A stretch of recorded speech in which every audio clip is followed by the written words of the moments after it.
ملا تونس وملا نوس القرطاج وملا جلال القادري وملا مساكني وملا دراكال وملا مرياح وملا جبالي وملا سخيري وملا عيدوني وملا الحارس دحمان. منتخب تونسي يقدم مباراة بطولية في نهائيات كأس العالم قطر 2022 بعد المباراة التاريخية للمنتخب السعودي. منتخب تونس هو الآخر يقول على أنني أنا الآخر، منتخب قوي ويقام لي ويقعد، وعلى أنني منتخب عربي قادر على تشريف الكرة العربية. منتخب تونس يعني يقدم هو الآخر مباراة ملحمية أمام المنتخب الدنماركي كان قاب قوسين أو أدنى من تحقيق انتصار عالمي، لكن للأسف في الشوط الأول المنتخب التونسي أضاع على نفسه مجموعة من الفرص، كان ممكن أن يقتل المباراة في الشوط الأول، لكن منتخب تونسي باستماتة دفاعية بتكتيك عالي من المدرب جلال القادري، بدفاع متعود من المنتخب التونسي على الطريقة الإيطالية.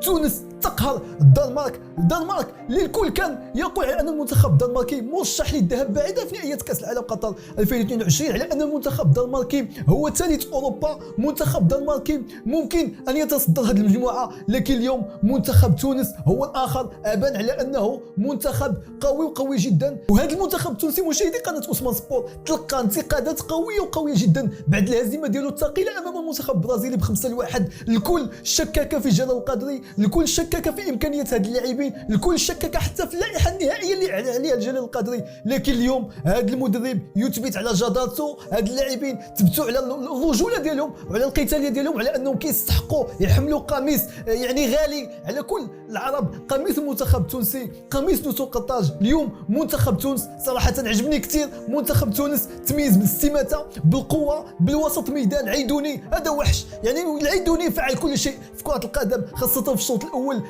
ولاحظنا يعني عندما خرج العيدوني وسط ميدان المنتخب تونس اصبح بعض الشيء مهلهل وفقد التوازن ديالو. عيدوني قدم مباراه كبيره، جبالي هو الاخر تحرك كثير لكنه افتقد النجاح والفعاليه الهجوميه. ولو ان المنتخب التونسي اليوم كان يتوفر على راس حربه حاسم، يمكن لي نقول على ان منتخب تونس ضيع على نفسه مباراة كانت يعني 3 نقاط فيها ليست مستحيلة. لكن نبغي نقول برافو المنتخب التونسي، برافو المدرب الوطني. وهنا الكفاءات التونسية والإطار التونسي مرة أخرى يثبت على الصعيد الدولي والعالمي على أنه مدرب يعني كيستحق كل إشادة وكل تقدير. والمنتخب التونسي بهذا التعادل، بهذه النقطة الثامنة اللي حصل عليها أمام منتخب عتيد اسمه منتخب الدنمارك، يمكن لي نقول على أن كل الحظوظ وكل الأمل ديال المنتخب التونسي في التأهل الدور الثاني ديال مونديال قطر 2022 باتت محفوظة ومضمونة شريطة التغلب على منتخب أسترالي وضمان 3 نقاط. ومن بعد يعني منتخب فرنسي يمكن لي نقول على أنه حتى النتيجة التعادل معه ستكون نتيجة مرضية لكل الجماهير التونسية والعربية، وإن شاء الله نشوفوا منتخب تونسي يتأهل الدور الثاني.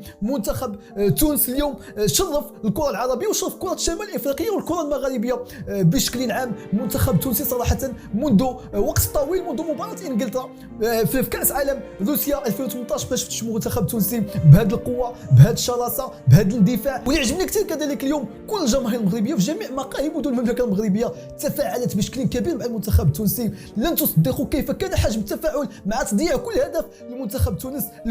كل المغاربة شجعوا بقلب واحد منتخب تونس، وكأنه المنتخب المغربي الذي يلعب وليس المنتخب التونسي. صراحة مونديال قطر 2022 ضربنا فيه مثل للروح الرياضية، ضربنا فيه مثل يعني في توحيد الصفوف، وفي أننا لكل واحد كلنا عرب وكلنا مسلمين. ولعل فوز السعودية على منتخب الأرجنتين يكون بداية لتحقيق إنجاز تاريخي في مونديال قطر 2022، ولما لا رؤية أحد المنتخبين العربيين في ربع النهائي وربما في نصف النهائي، ولما لا حتى النهائي. اليوم مع فوز السعودية على المنتخب الأرجنتيني كنعتقد على أنه المستحيل ليس عربيا، المستحيل ليس سعوديا، المستحيل ليس تونسيا ولا مغربيا ولا حتى قطريا، ربما في الجولة الثانية والثالثة. اللي مازال ما اشتركش في القناة هذا هو الوقت باش تشترك، فعلوا زر الجرس باش يوصلكم جديدنا أول بأول، ديروا لايك. تحياتي لكم وإلى الفيديو المقبل.